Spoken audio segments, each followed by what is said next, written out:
আসসালামু আলাইকুম। আজকে আমি আপনাদের সাথে আমার রান্নার ব্লগটি শেয়ার করব। দেখুন, এখন আমি কলই শাক রান্না করব। কলই শাক ভালোভাবে ধুয়ে কেটে নিয়েছি।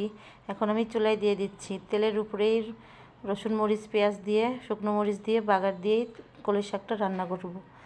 একবারেই সুন্দর হবে দেখতে। এখন আমি শাক চুলে দিয়ে দিয়েছি। আসলে এই শাকটা ফুল আঁচে রান্না করতে হবে যাতে কালারটা সবুজ থাকে। এই শাক যদি সবুজ না থাকে খেতে কোনো মজা লাগে না, টক টক লাগে। দেখুন, এভাবে রান্নাটা করে ফেলবো।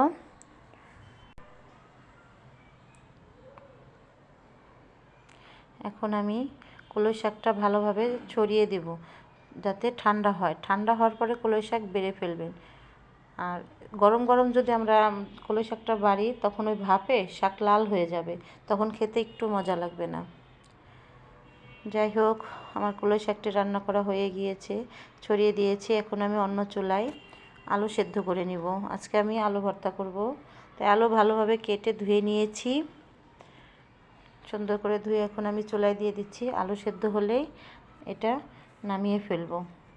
যাই হোক, আমার কলই শাকটা ঠান্ডা করা হয়ে গিয়েছে। দেখুন, এখন আমি কলই শাকটা তুলে নিচ্ছি। এখন আমি মসুরের ডাল রান্না করব পাতলা করে, তাই ধুয়ে নিচ্ছি। ধুয়ে এখন চুলায় দিয়ে দিব। আজকে আমাদের দুপুরের খাবার কলই শাক, মসুরের ডাল এবং আলু ভর্তা। আসলে বাঙালিদের এই খাবারটা খুবই ভালো লাগে। খুব সহজভাবে রান্নাটাও হয়ে গেল, খেতেও করলাম খুবই মজা। কলই শাক, আলু ভর্তা, ডাল অসাধারণ একটা খাবার। দেখুন, আমি মসুরের ডালটা ধুয়ে ঢেকে দিয়েছি রসুন মরিচ পেঁয়াজ দিয়ে। এখন এটা সেদ্ধ করে নিব।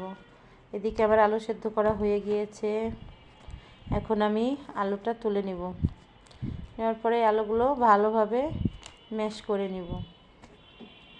দেখুন, এখন আমি আলু ভর্তা করার জন্য একটু মরিচ পেঁয়াজ ভেজে তুলে নিচ্ছি।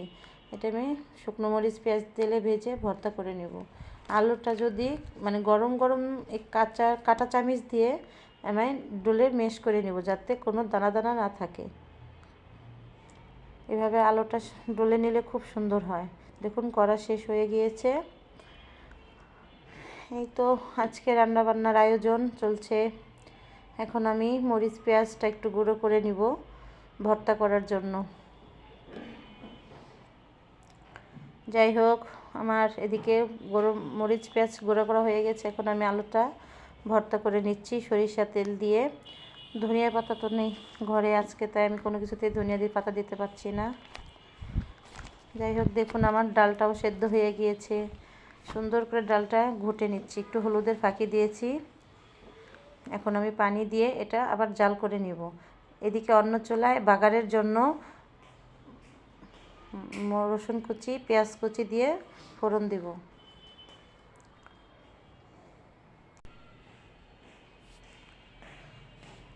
যাই হোক, আমার ডাল বাগারটা দেখানো পারিনি। আসলে ভিডিও ক্যামেরাটা ঠিকই ধরছি, অন করতে মনে নাই। এক হাত দিয়ে মোবাইল ধরে করতে হয় তো, আর এক হাত দিয়ে একটু কষ্টই হয় করা। দেখুন, আজকের দুপুরের আয়োজন আমাদের এই তো। মাছটা আমার গতকালকে রাত্রে রান্না করা ছিল, তাই আর মাছটা দেখালাম না। তাই আলু ভর্তা, শাক, ডাল, এই তো খাবারের আয়োজন রেডি। দেখুন কত সুন্দর আয়োজন হয়েছে। যাই হোক, খেয়ে দেখি কেমন লাগে। আলু ভর্তাটা অসাধারণ হয়েছে। আলু ভর্তা, কলই শাকটা তো খেতে খুবই মজা।